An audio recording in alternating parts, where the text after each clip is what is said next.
Hi Collective, welcome to my devotional. Here we use mythology and symbolism to examine the complexities of the human psyche. Today we're leaving the esoteric just for a bit to look at the symbolism in one incident that occurred during the tragedy of the Titanic.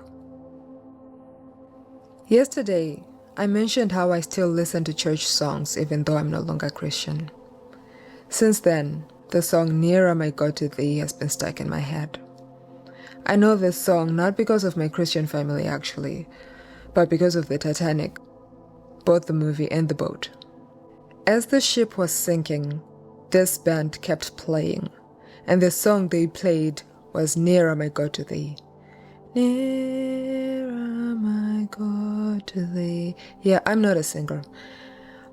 They had the option to get onto the lifeboats, but they didn't, choosing instead to keep playing until the ship sank. None of them survived. Today, I want to talk about how this sin mirrors the relationship that we have with our bodies. They keep up the show. We are the sole custodians of our bodies, which also means that the body is passive to whatever we subject it to. Sometimes, especially in the journey of finding ourselves, we're like the Titanic. We get into situations that compromise our state of being. The sole purpose of the body is to bear the brunt of our choices.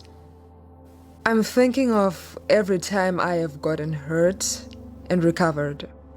I've not led a particularly careful life, yet I have not incurred any mishap that my body could not manage to fix. I eat well. My body responds by feeling better and tolerating more physical activity. I do more physical activity. My body responds by being stronger and faster and healthier. It's a slow process, but I think I'm finally learning to listen to my body more.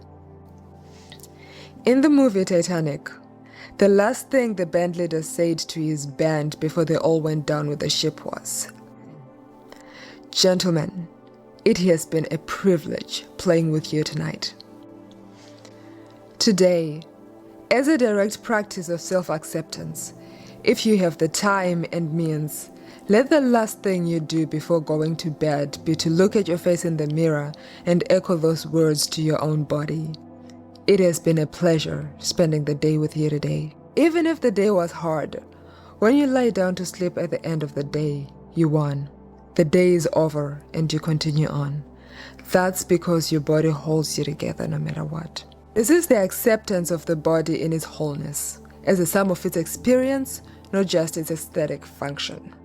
Now let's move on to our elemental prayer of the day.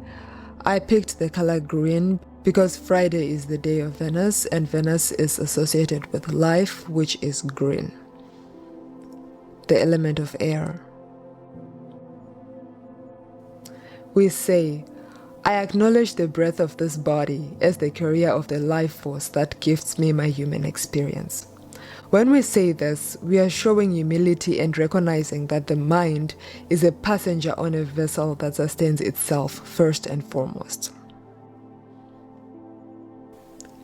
Element number 2, water.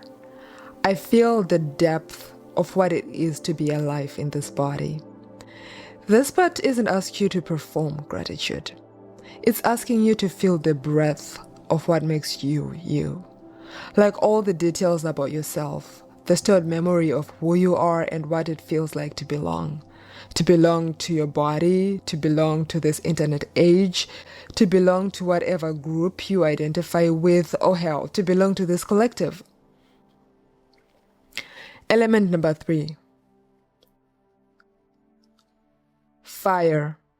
I burn with the force that has never once stopped choosing me.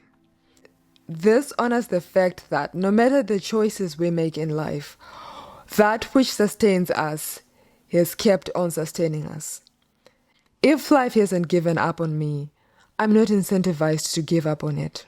Not yet. Not now. Element number 4.